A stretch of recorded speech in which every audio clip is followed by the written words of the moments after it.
नमस्कार, आप देख रहे हैं डीवीजी 1H न्यूज और आज हम बात करेंगे बिहार के चुनावी माहौल की, जो लगातार गर्माता जा रहा है।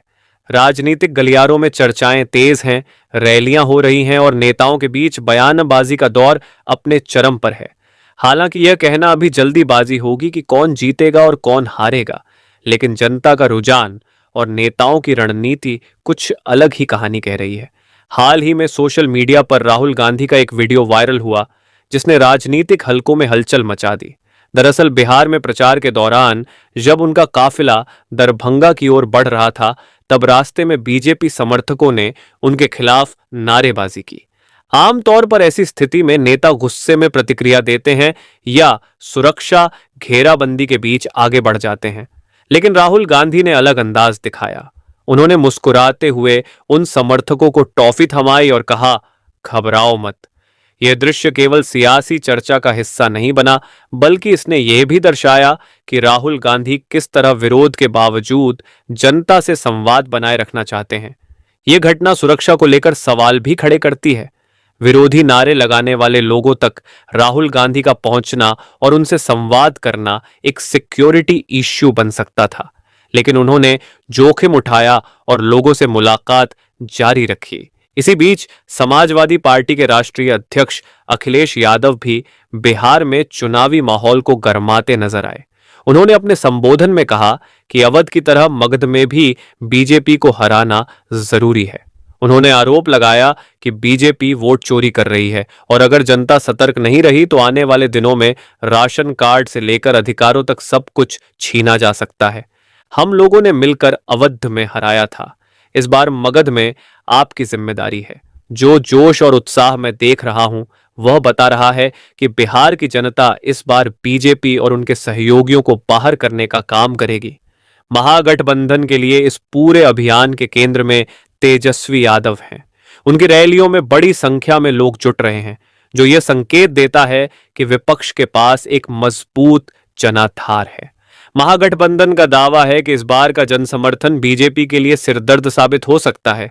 वहीं दूसरी तरफ गोदी मीडिया, जैसा कि विपक्ष आरोप लगाता है, पहले से ही यह प्रचारित कर रहा है कि एनडीए को 136 से 140 सीटें मिल सकती हैं। लेकिन विपक्ष का कहना है कि अभी नतीजे आने में वक्त है, इसलिए ऐसी भविष्यवाणियां केवल भ्रम फैलाने का काम कर सकती हैं। इसके अलावा चुनाव आयोग की निष्पक्षता पर भी सवाल खड़े हो रहे हैं। रिपोर्ट्स के मुताबिक लाखों मतदाताओं के नाम वोटर लिस्ट से हटाए गए हैं, जिससे पारदर्शिता पर सवाल खड़े हुए हैं। आरटीआई के जरिए पूछे गए सवालों के भी सही जवाब नहीं मिल रहे, जो शक को और गहरा करते हैं। राहुल गांधी की राजनीति में अक्सर उनकी भाषा को लेकर चर्चा होती है। कई बार उन्हें अपने बयानों में मर्यादा की सीमा पार करने के लिए आलोचना झेलनी पड़ी, लेकिन बच्चों और आम लोगों से उनका जुड़ाव उनकी छवि को अलग बनाता है।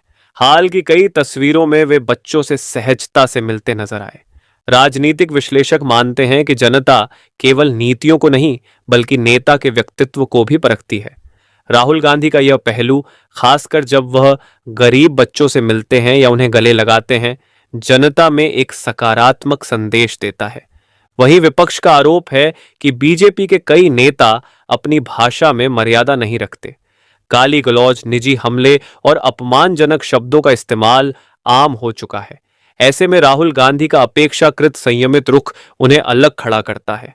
हालांकि रैलियों में जुटी भीड़ को देखकर माहौल विपक्षी गठबंधन के पक्ष में लगता है, लेकिन असली सवाल यह है कि क्या यह भीड़ वोटों में तब्दील होगी। पिछले चुनावों का उदाहरण देखें तो अंतिम चरण में प्रशासन की भूमिका कई सीटों पर निर्णायक रही। इसलिए इस बार भी करीबी मुकाबलों में कौन बाजी मार लेगा, यह कहना आसान नहीं है। फिलहाल एक बात तय है, बिहार की सियासत बेहद दिलचस्प मोड़ पर है। राहुल गांधी, अखिलेश यादव और तेजस्वी यादव का संयुक्त अभियान महागठबंधन के लिए मजबूती का संकेत दे रहा है।